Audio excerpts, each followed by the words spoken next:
My name's Hamish Finlay. I'm Senior Commercialisation Manager in the Science team here at the Science and Innovation Group at MB. And today I am truly delighted actually to introduce Dr. John Baker from Baker No-Tillage Limited. And rather than sort of make up stuff, I thought that I might just read directly from his bio because it is very impressive and I don't want to miss anything out. So Baker No-Tillage is an agricultural engineering company that John founded in 1995, and prior to this he'd spent 30 years as a research scientist in agricultural engineering at Massey University. John holds a PhD in agricultural engineering, a master's degree with first class honours in soil science, and a bachelor's degree in agricultural science.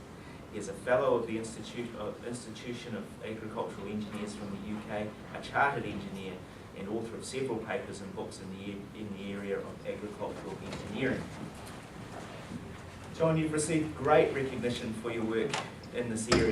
In 1996 you won the Sir Ernest Rutherford Science and Technology Medal, which is a tremendous achievement, and in 2006 an Officer of the New Zealand Order of Merit. The company has been a finalist in the 2010 World Technology Awards, and John was also recently nominated for the 2012 World Food Prize, which is certainly no mean achievement. So at today's seminar, John's going to speak to us about the challenges around transferring new technology from universities to industries, from the idea right the way through to the product sale, and also some of the adventures he had along the way. So without further ado, please welcome John about talk about the lessons he's learned over the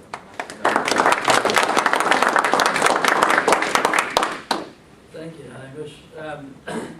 What I'd like to do is, one, keep this fairly informal because I'm going to talk a little bit about the science of what we did, and then I'm going to talk about the technology transfer process a bit, and those of you who are more science orientated might have forgotten your questions by the time I get to the end. So stop me on the way and ask questions, please, and then I won't lose my train of thought.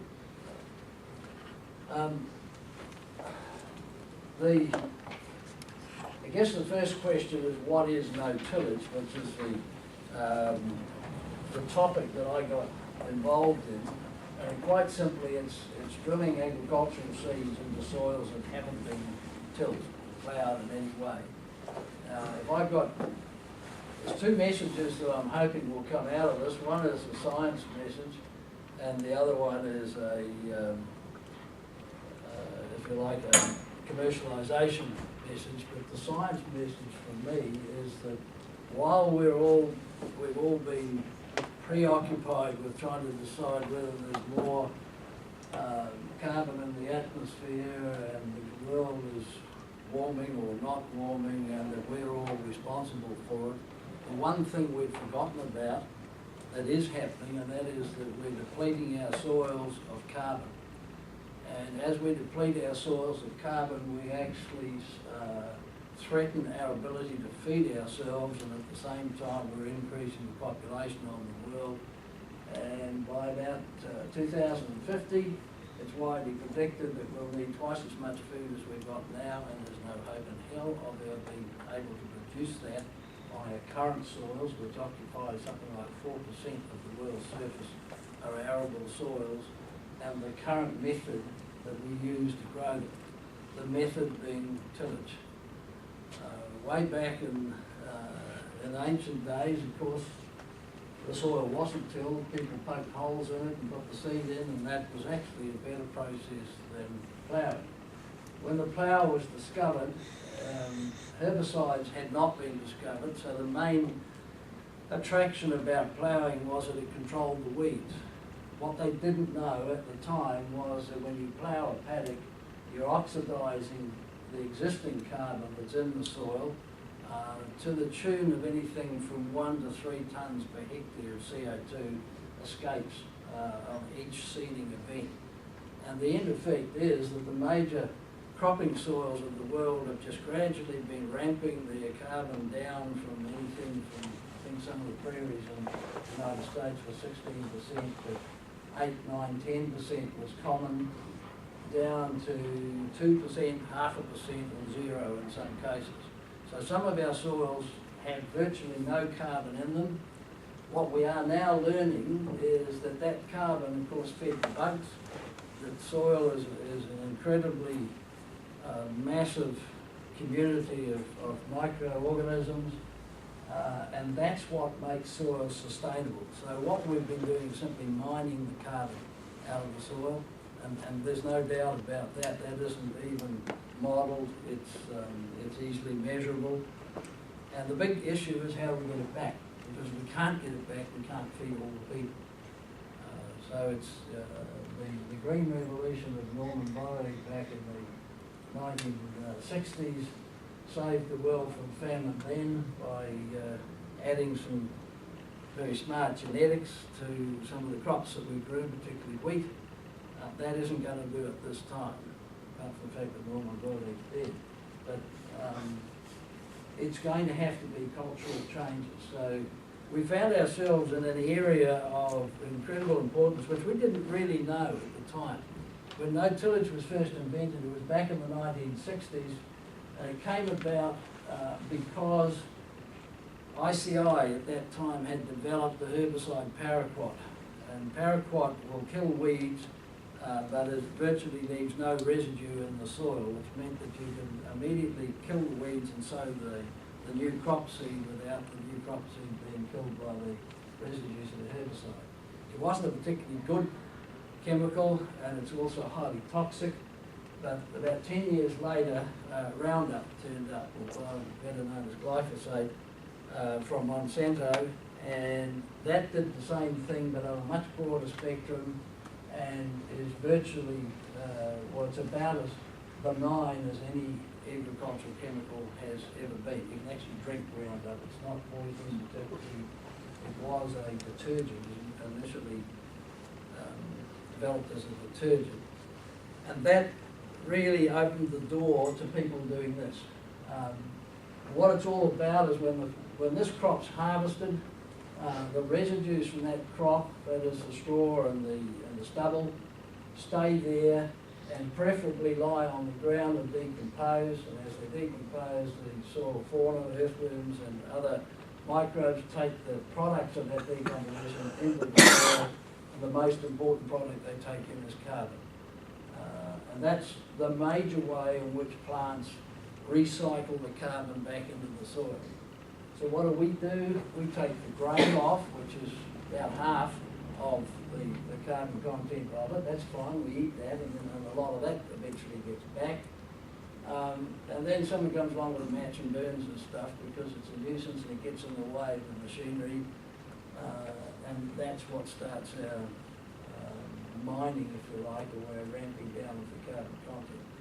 So it became fairly obvious that from an environmental point of view, no-tillage was a good thing to do. But from a practical point of view, in farmers' hands, it wasn't always working. There were a lot of failures out there, and farmers said, well, why on earth should we do this thing? Because you're asking us to do something good for the nation in the future, but we've got to feed our families now. So in 1967, I thought, well, here's a good project. We'll just find out why it sometimes fails. Because here we can look at the machines, the seeds, the soils, the plants, the bugs, all the interactions in there, and we might be able to give a bit of a blueprint and people will pick that up and make better machines. Well, I'm still doing it. That was 1967. We've been just on 45 years at it now, and it won't stop. There is so much more to learn. If I was having my time over again, I think I'd be a soil biologist, because soil biology has largely been studied in a tilled soil situation, and tillage is such a devastating thing that you do to the environment that these bugs are living in, that you change the whole balance of them and the ecology of them. So studying them under the tillage regime gives you a totally biased look at it. Now we're finding soil biologists studying them under a no-tillage regime and finding all sorts of things that we never knew about. It's a bit like the great depths of the ocean, finding all of these wonderful creatures down there sitting on the sides of volcanoes underwater and so forth that we didn't know about. Well, the same thing's happening in the soil. I think the estimate is, and I have a hard job getting my head around this, but 1 teaspoonful of soil, 5 grams of soil, holds roughly 6 billion microbes, about the same number as there are people on the planet. Some of them they can only see in their, through their DNA, some of them are so microscopic. But it's just a whole mass of stuff under there, and we don't know much about it. We're learning about it, but until we can do that, until we can take the residues of a crop, drill through it and leave it on the ground so you can hardly see the soil, then you can't even study it. So that was our project, was to find that out, find out what stopped it. Whoops, let's leave that there. That just summarised why anybody would want to do it. It reverses that cumulative depletion of soil carbon, rebuilds the soil structure, which is the thing that holds the soil from washing away and blowing away in soil erosion events. Rebuilds a whole lot of symbiotic relationships between plant roots, particularly things like mycorrhizae, the fungi that attach themselves to plant roots and account for a lot of the uptake of nutrients. It recolonizes the predators of plant pathogens. We're finding that some of the things that we've developed very sophisticated chemicals for to kill off because they affect our food crops aren't actually occurring because the predators of those guys were getting killed off by the tillage process. So some of those are now surviving and doing the job for us. And of course the summation of that is that it reduces soil erosion, it saves time, money and soil water, which are the things that determine yield, and of course it increases profitability. But in summary, it actually makes world food production sustainable. You can use the same bit of soil over and over and over again to grow your wheat crop or whatever, well, not necessarily one crop, but a succession of crops. And that soil does not deteriorate. Under a tillage regime it does, and so that's the big gain for us. But it didn't always work. You got these sorts of failures occurring, so we went to find out why. And the project then sort of divides into two. We did a lot of study on the soil seed, seedling, pest and machine interactions at Massey University. 27 graduate students went through the program with me. We identified what was causing the failures, corrected most of those, and then the engineer at me took over and said, hey, there's a market for machines to do this. So we had to look at the market and research the market, and if there's one key indicator that you need, in my view, to apply to a scientist to determine how or if you back that scientist with a new development, it's whether the scientist can do the market research to find out and tell you whether there's a market for it. If he can't do or she can't do that market research, it's not an indictment on them at all, it just means they're not wired that way. Then somebody must do it for them, and if there is a market for the new widget that they've just developed, then somebody needs to lead that process, but it's not going to be the scientist. But the litmus test for me as to whether a scientist can lead commercialisation processes is if a scientist can find out how to do the market research and how to write a marketing plan. Doesn't have to be a full business plan, but at least a marketing plan. And if that scientist can do that, then don't lead the scientist, back the scientist. There's a big difference between leading and backing, as Stephen Constantine. That was where I got into some difficulty with my organisation. And that's not a criticism of Stephen, it's just that he was there as I was at Massey University when this was happening. Thanks, John. So the next technology, the next thing then is the technology transfer. That's the thing that I want to talk about a little bit later on. But let me just finish out the science part of it first, because there was some interesting, No, that we're going backwards. Right, there we go. This this was the gadget that we used mostly to do this thing. We made a tillage bin where we took out undisturbed slices of soil out of the field in big empty open-ended bins. They weighed about half a ton each. Set them up on a trolley and ran down here with a gadget that in fact simulated what a seed drill does in the ground. We wanted to keep everything as consistent as possible, so the only thing we changed was the actual tool that was operating in the soil, because it was clear to us that there were differences in how seeds responded to different ways they were being sown.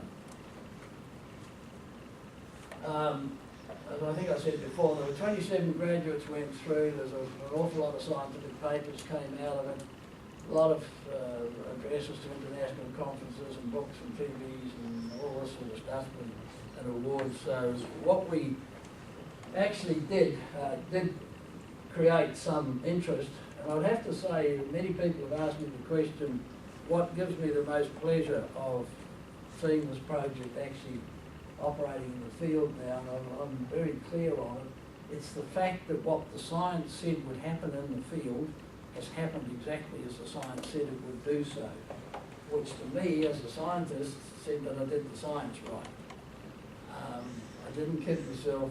We were pretty conservative, and it took us a long time for that reason. It's not making money, it's not seeing machines out there, it's the fact that the science actually was done correctly. That was the very first little bit of science that I did, and you'll see in a few minutes there are different shapes of slop that you can make in the soil for sowing the seed. And the most common is a V shape, which is wide at the top and narrow at the bottom. And I thought, while I was testing those, why don't I do the most radically different thing that you could do to that? So I made one that was wide at the bottom and narrow at the top. There was no more logic behind it than that. And there was my first experiment. That's the experimental one. That's the convention. And by the way, most of the world's seeds are still sown with this lot. I frankly didn't believe it. Went back and repeated it a few times. And about half of my grad students got to do that as an exercise too, so that they could see that what they were working on was something new. Not that often that you see sort of 70–80% versus 27–30% things happening in agriculture these days, so it was pretty hard to digest. But I spent most of the rest of my life then trying to explain it, or getting the grad students to. What we found out, and the soil physicists amongst you, forgive me if I say that we discovered this, we didn't. This has actually been known for some time, but most people didn't know the significance of it. What we did was actually find that it had a role. And that is that between the particles of soil, the pore space, is an atmosphere that remains at 100% relative humidity all the way down to permanent wilting point. And permanent wilting point is the point at which plants can't survive, they wilt and die. And if you re-water them, they don't get up and grow again. In fact, I lie a little bit. It's not 100% at wilting point, it's 99.8, but we'll let that slip. But to all intents and purposes, within the available range of water in agriculture, there may be difficulty, or there's increasing difficulty in accessing liquid water in the colloidal films that surround the soil particles, but the atmosphere between the soil particles is always at 100% RH. So what do? We go out and plough that paddock. Poof, all the RH is gone. It's no use to anybody, so we just work on the liquid water. And we've learned how to judge how much liquid water there is and how much liquid water there isn't, and sow the seeds to germinate. But the reality is that seeds can germinate in an atmosphere of 90 to 100% RH, just sitting on a table. Just cover them up with a bell jar or something and keep 100% RH, and those seeds will germinate there. But if you back up to when a machine goes through the soil, if we don't till the soil, that's great. We've kept all the relative humidity within the soil, so ploughing, getting rid of that was the first step. But then what do? We go down there with a machine that disturbs the soil in a row. And there's still probably 99% of agricultural engineers believe that when you make this row, you've got to make it like a mini tilled seed bed. Stir it all up so you get good soil seed contact. Well, the one part of the soil that lets the RH escape is the row, where the seeds are. The bit in between is fine, but the seeds aren't there. So we found that by creating this, what's now become known as an inverted T-shaped slot, that is that we go through with the machine and pick it up, put the seed in and fertiliser in, and then roll the residues back so that they're pretty well where they were before. That seals off the escape of relative humidity, and suddenly we've given the seeds two resources to germinate with. One was vapour phase water and the other one was liquid phase water. And that's what accounted for that huge jump in germination and emergence that you saw on the graph, which was done incidentally in a dry soil. All of that took several PhD theses and so forth to explain, but that was the single biggest, I won't even call it a breakthrough, because as I say, that had been known for ages, it's just that no one could find a use for it. And so we almost stumbled on the use for it. This is a bit of a summary of what a slop looks like when you sow the seed, and that one there is just a little bit off the screen. Maybe bring that back slightly, or slightly move. No, it's all right, doesn't matter anyway. That's a V-shaped slot, which is made by quite a lot of machines, and it's very, very hard to close because there's no loose soil around. Remember, this is soil that hasn't been plowed. So the humidity escapes from that very easily. This is what we call a U-shaped slot, which is not having a sharp point at the bottom, and there's usually more loose soil around so you can fill it up. But loose soil isn't the perfect medium for holding humidity in either. It holds more in than nothing at all, but when you make an inverted T-shaped slot, you couldn't hold a lot of it. And that was the single issue that accounted for those differences. That's the beast that we came up with in the end. We call it the cross-slot opener. In fact, there was an earlier version of this that got named the Baker Boot. I've just come back from Australia like last night, and still people keep asking me about the association with the Baker Boot and this. The Baker Boot does exactly the same thing as this in the soil, and I didn't call it the Baker Boot, by the way. It was an Australian that did that, and they never made 1 cent from the name or the technology. It got copied by every which way and where. It's copied by several New Zealand manufacturers, Australian manufacturers, Peruvian, and it's the biggest selling no-tillage opener in Asia. And still haven't made a cent out of it. So that was in the days, incidentally, when science was for the masses. And there's many of you in this room that I'm sure have been through that. Good or bad? I mean, there's good about that, there's bad about that. We'll talk about that later on. But essentially what we've got in this case is a central disc that just travels along vertically and goes straight ahead to cut the residues. And these little blades down the side are the secret to the whole thing. They rub on the disc, which is a horrible piece of engineering, but it stops the thing from blocking up. And these little wings on the side cut the branches, the horizontal branches, if you like, of the inverted T, and make a little shelf there.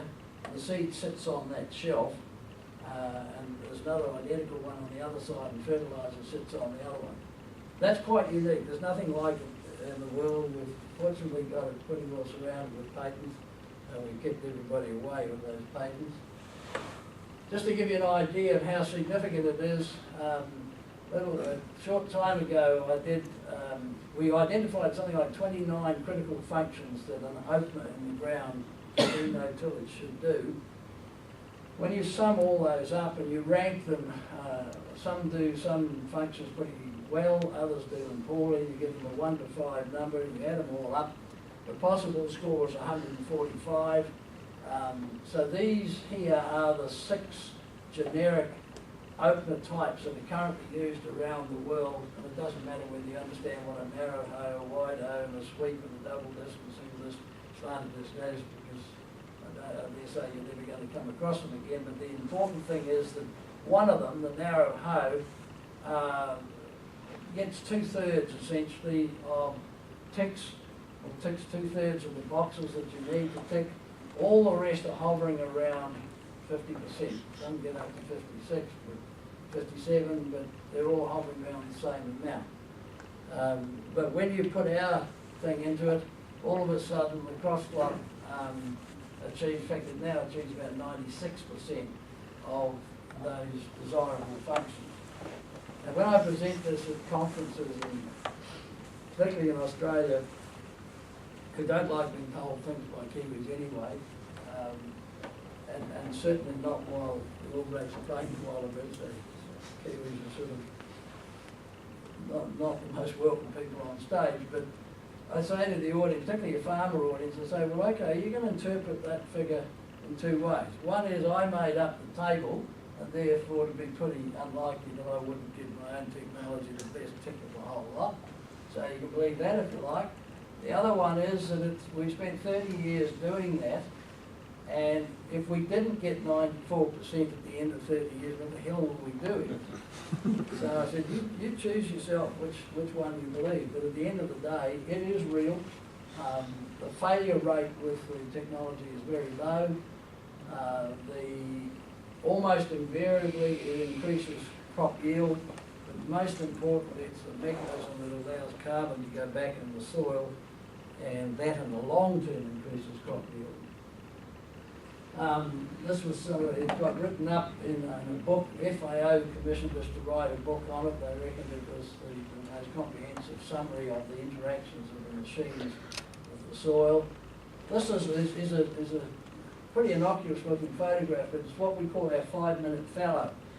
You've got a machine here harvesting, in this case barley, spreading the straw on the ground, and you're drilling the next crop back into it. And there's only 5 minutes difference between them, and to the farmer that's hugely significant, because fallows can take anything up to 6 months, and using this process you take 5 minutes. And the big thing is that you've got all of the advantages. Not only is the carbon going back, but in the short term you've got a mulch on the soil that's stopping moisture loss. You're using dry conditions when you're harvesting, so there isn't much moisture anyway. And all of those things are all ticking a lot of boxes for food production.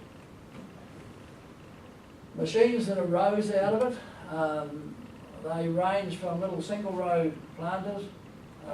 There's one of those being used quite recently down at Mackay's Crossing in the park down there. There's a colleague, well, I think one of my ex-grad students, who's doing a project for the Wellington City Council on establishing native species, manicas and various shrubs and things, and of course they don't want to cultivate it, so they're doing it with this little machine, and that also has application in the third world, except that it's a pretty sophisticated tool by agricultural standards, and in many respects I think it's too sophisticated for the people who would benefit from using this on a small scale, and that poses a real problem for people like FAO.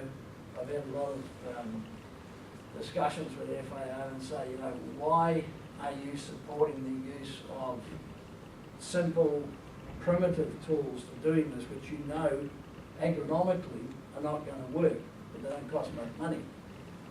And they said, well, that's exactly it, because it doesn't cost much money, and the politics are that you can't put sophisticated machines in there. And I said, well, why don't you just put smaller, sophisticated? Just stand back in history and look at how we tried to teach primitive people how to harvest crops, and found that there's no substitute for a combine harvester. So we started making small combine harvesters, which is a very sophisticated machine. And then they get some benefit from it. So the politics of aid, if you like, and technology leave me stranded totally. If we was in the US, then you'd have US aid in there, and it would be doing it, and it would demand that they use machines made in America. They get bigger. This is about the biggest sort of machine that we've got in New Zealand.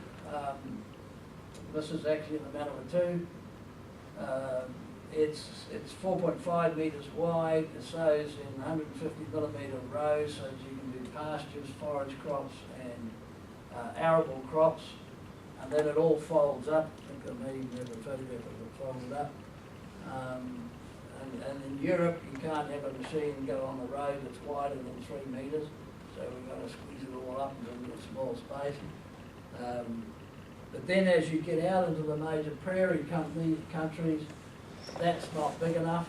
This one's 14.5 metres wide, 45 feet, in North Dakota. And when you get to that, you don't carry the seed and fertiliser on top of the machine because there's just too much weight, so you tow that behind in what they call a cart, a seed cart. And all of these hoses around the place are an air seeder, which is picking up that seed and blowing it up some pretty big hoses, and it hits all these splitters at the top, and then it goes down to individual openers.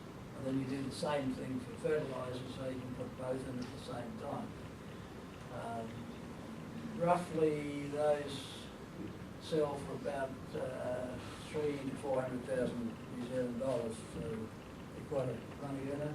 This is the biggest one we've made. This one's 60 feet wide, 18 metres. It's currently in Western Australia, and we built it, in this case, in our fielding factory, and then we unstitch it down here and take this whole wing section all the way through there with its piece of the front plate and plonk that in the bottom of the 40-foot container and do the same with that. Send it off and then reassemble it when we get it there. That one was just on $500,000 worth. The awards that we got out of all of this, Amos has mentioned a number of them anyway, so I'm not going to go into great detail, but some of the significant awards are the practical ones for farmers were the machines that we designed. We got awards at the National Field Days and various others. We won the Machine of the Year at the Henty Field Days in Australia last year, and as Amos said, we were finalists in the Technology Awards, plus a few other personal ones that have come along as well. So let me then pass to the difficult part. The easy part was the science. It was all logical. You follow along and one thing leads to another, and you do some building of logical stories, and as long as you don't kid yourself and you test out the possibilities, then it might have been a chance event. And science is almost predictable, but certainly requires a bit of aptitude to work in that area. I guess in some ways I'm a bit of a frustrated machinery salesman anyway. And when I look back on it, I would have to admit that I probably got into this field because ever since I was a kid, I wanted to invent something. But not the Dickens, everybody's invented everything. There's nothing left for me. And it wasn't until about halfway through this project that I realised that we probably had invented something. So that sort of spurred me on a little bit. So we were always going to follow this thing into industry.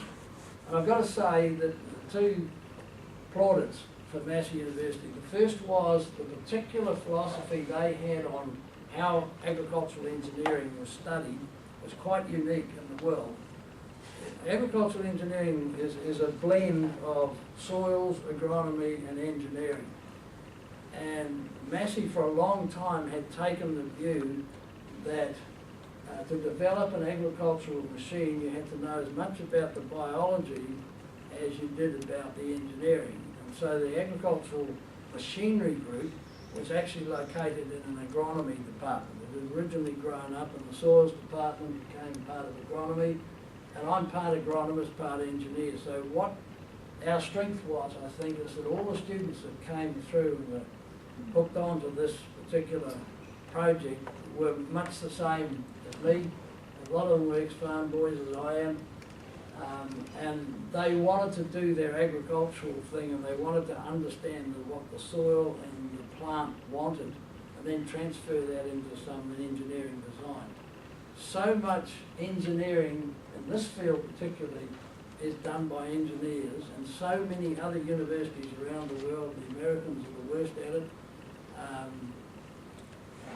guard the profession of engineering as being absolutely sacrosanct, and the only people that are allowed to design machines are engineers.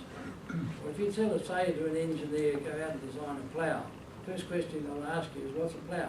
What's it supposed to do? Well, it's actually supposed to turn the soil over. Why is it supposed to turn the soil over? To kill the weeds. Well, I don't understand about weeds and stuff, but I think I could probably turn the soil over for you. And that's where it stops. That's where their knowledge of agriculture stops. Massey had it the other way around. Sadly, it's now at Massey reverted back to the same as the rest of the world.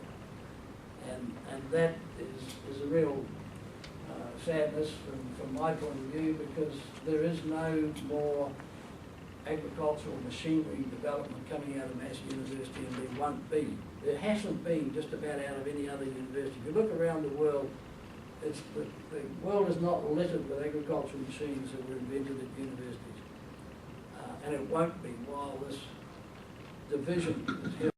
The thing is that I think the Institute of Ag Science probably 30 or 40 years ago did a survey of the public's perception of excellence. You know how they do these things every now and again, and scientists sort of hover around up near the top and are well respected, and politicians hover around down here somewhere.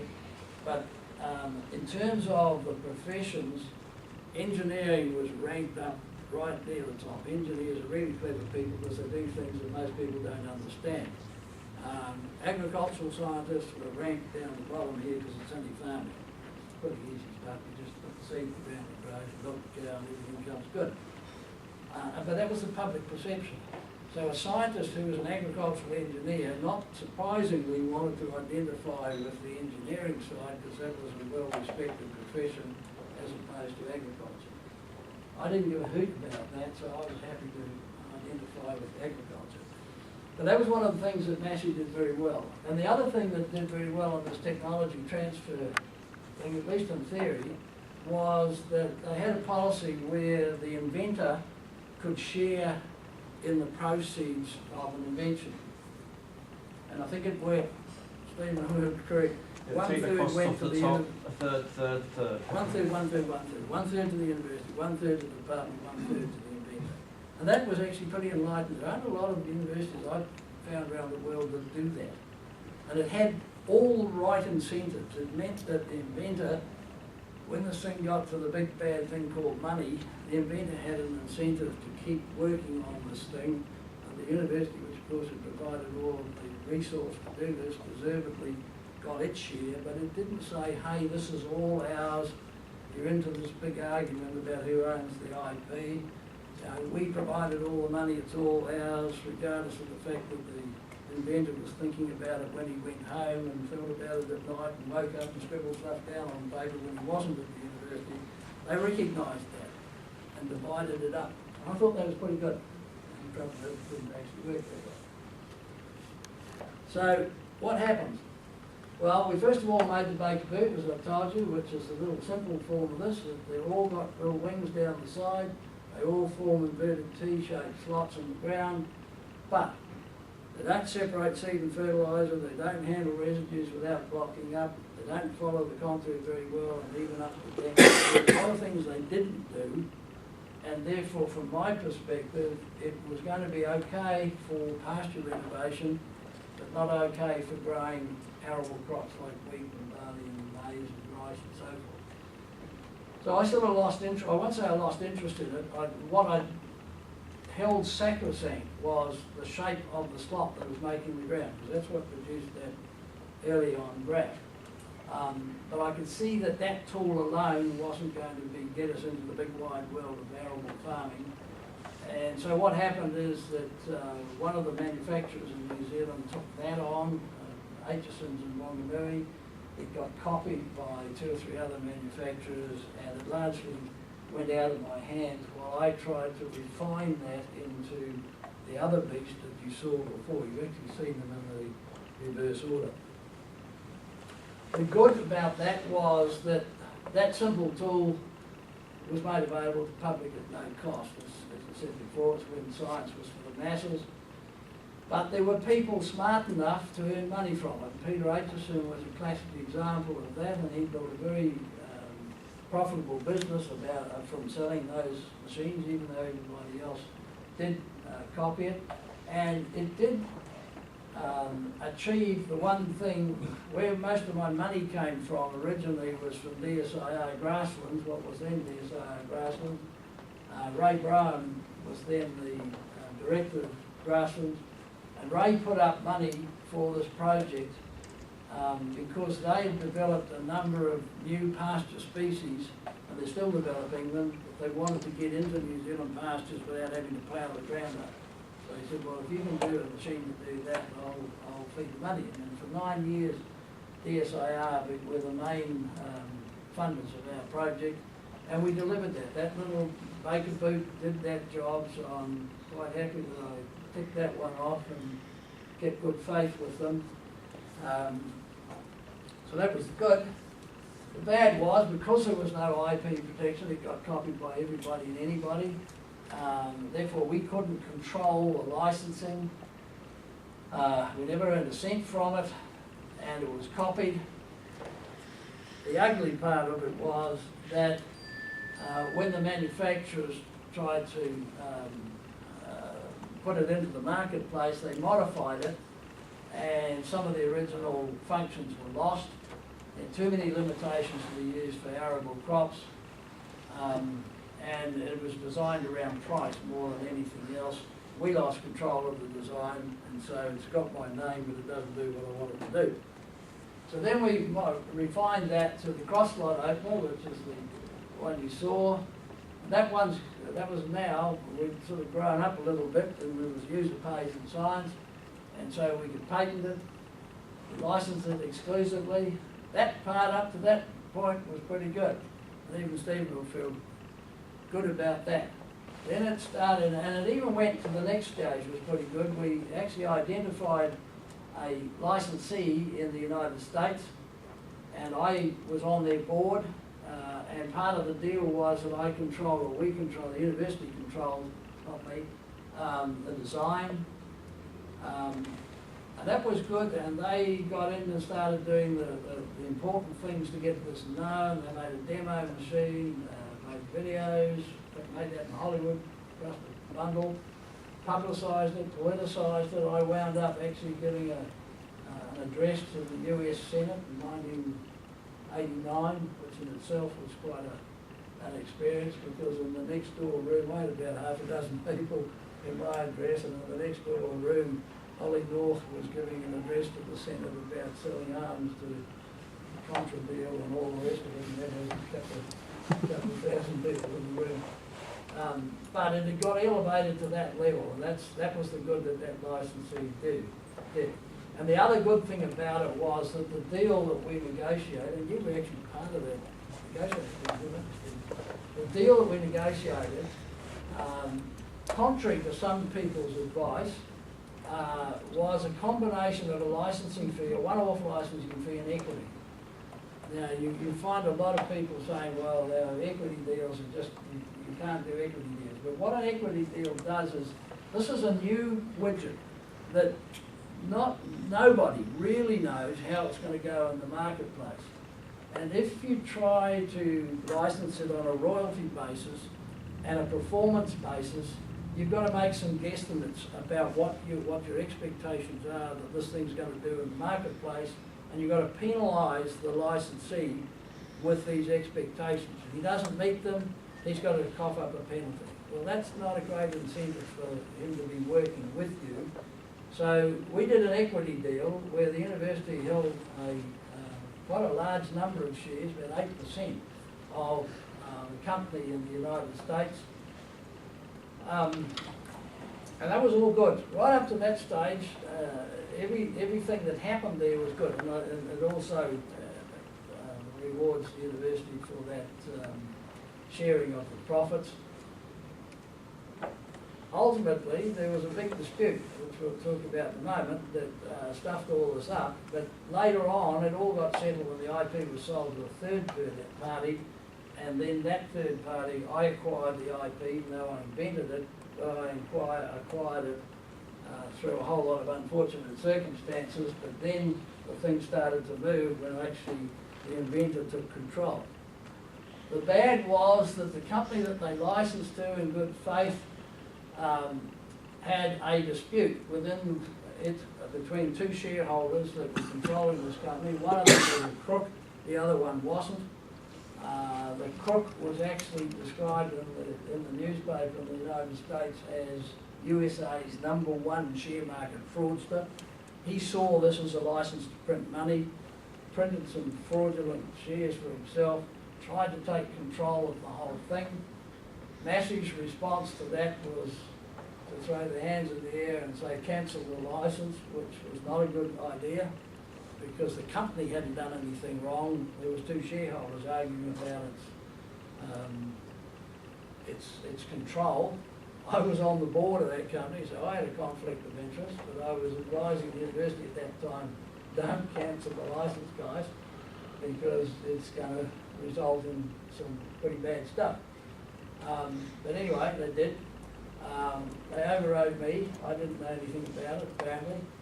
And so the university and I got into conflict, and eventually it was settled when Massey actually sold the IP. It had only licensed it to this company in the US, but eventually sold the IP, including all the litigation that was going on with it, to a third-party company in New Zealand. And I resigned then to form Baker No-tillage Limited. This was in 1995 to support that third-party company. Well, that should have been the end of it, but it wasn't. The ugly was that Massey was sued for $90 million for breach of contract, which was very predictable. And then the bad guy went to jail, and he actually was going to beat the hell out of me if I didn't join his board, because the way of actually him taking control was to form another board of this company. And of course the key to this thing was the inventor. Whoever the inventor went with was the legitimate board, which put me in a bit of a difficult position. But I knew he was a crook. I'd seen his court record. The other guy, the good guy, was a bit of a mystery anyway, but I had to back one or other of them, and I was, well, no way in hell I was going to back the bad guy. So I got a little bit testy there for a while. And then he went to jail anyway on a different account for other frauds. So while he was in jail, he sued the university and me and other people for $110 million, which I haven't paid yet, but I'm not about to. But the worst part of it was it just killed off all the commercial activity for something like 7 years. And during that time, we formed our company, and the university sold it, as I said, to this third-party company. But that company then failed and tried to actually hijack the technology. It actually, part of the deal was that it had to pay a set fee to our company to provide a technical backup, and when it got into trouble, it stopped paying us. So we had to survive without any source of income at all, and we just mined every resource we had to do that, and it was going to be a case of who blinked first. Eventually we took them to the liquidation court in Auckland and liquidated them, and got the opportunity to buy the intellectual property that we'd invented while we were at the university, which we managed to do with the help of a lot of good friends and people, because we didn't have any money. We mined all our resources. So eventually it wound up in our hands. So the end result's been good. We wound up purchasing it in 1998. As soon as we purchased it, all the disputes and the litigation ceased because there was no point. The good guys, the really good guys, the inventors had control of it then. And so we started marketing it. We didn't really want to market it, but we've had to learn to be marketers. We've had to learn to be business people, and we don't manufacture. We actually outsource all our manufacture because we didn't think we had any particular manufacturing skills. But in 1991, when all this was going on, New Zealand was using about 4% of its seeding was done by no-tillage. Well, today is about 25% of it done by no-tillage, and most of that is because of this technology that went into the market. In fact, 20% of that market is done with the cross-lot. We've been selling them in about 17 countries. We turn over about 4 or 5 million at the moment. But the key one is that the Americans have actually valued the company at 97 million, which is effectively the IP. So now my message on the commercial side, I think I have a message on the science side, but I've got a message on the commercial side, and I hope to take this up with government fairly shortly. Of all the things that we've done since this thing started to the point of where we're selling it in the marketplace, the most difficult things have been setting up the business in New Zealand and getting the backing needed to make that business viable. Believe it or not, although we turn over $4 to $5 million a year, we can only get a $200,000 overdraft out of the trading banks. Doesn't matter which trading bank it is, they're all the same. And that $200,000 is backed by my personal property and my general manager's personal property, because we don't have any assets. We put all our money into marketing. We didn't want to manufacture, so we didn't buy a big factory and have a whole lot of manufacturing tools. We lease cars, we lease factories, we lease our offices, and so we had no assets at all. So when the trading bank comes along and we say, hey, we've got some orders here, remember these machines are costing anything up to $500,000 each. We want to build a machine. What working capital can you give us against a 30% deposit? They'll say 200,000, that's it. So, and yet, the Americans will tell us that the company is worth 97 million. So I say to the trading banks, okay, if I can raise some money, if you lend us some money, we give you 200,000, miserable 200,000 that you lend us. If we fall over, how are you going to recover that? Are you going to sell my private home and farm and so forth and general manager? Oh no, we'll put the IP on the market. We know it's got a value, we can sell the IP to John Deere or Case or somebody. But you're not going to lend against that even though you're going to sell it? Oh, well that's how it is. So then we said, well, what about stock? The banks used to lend against about 25% of the value of stock until the 2008 crash. Now they won't lend against stock at all. Just, it's a dirty word. So we had the manager of the ANZ Bank come up to Palmerston North and we said, well, when we build these machines, that disc that you saw in the thing with all the notches on it, there's only one outfit in the world that makes that disc and sells that disc, and that's us. And there's 100 of these machines out in the field, and each of them's got an average probably of 20 or 25 openers on it. So there's several thousand of these discs operating every day. And when they wear out, if the owners of those machines can't buy those discs from somewhere, they may as well scrap the machine, dig a big hole and bury it. So I said, well, isn't that a reasonably secure piece of stock? Because we have to buy these discs and we get them made in France. And it costs us about $80,000 for a container full of these discs, well, not even full of these discs, but a container of these discs. If you took ownership, or if you took security over those discs, and we fell over, went out of business, I said it wouldn't be a question of you not being able to sell these discs, you'd be killed in the crush. Because all these 100 guys that own these machines are going to swamp in and come in and want to buy all these discs up. So can't you lend us some money against that? No, it falls into the category of stock. Get it? So we can't borrow against stock. We can't borrow against assets, we don't have any, we'll do a few. And yet we've got IP worth nearly $100 million US. So what I'm saying is to government is if you can bail out a finance company, because a whole lot of guys have got money out there in that finance company, and you feel sorry for these guys, you don't see why they should fail because the finance company failed, and I've got some sympathy for that whole argument. How hard would it be to help underwrite the banks if they would lend against IP? The Americans do it. To find out what trade meetings sold for. What do they do? Half a dozen desks and a couple of zillion computers? That didn't come to $700 million that News Corp paid for Trade Me. It was the IP. So people do buy and sell IP. And yet our trading banks here won't do it. Now, the government has, as most governments have, an export credit office, which is a very sensible thing for underwriting export deals that we do offshore.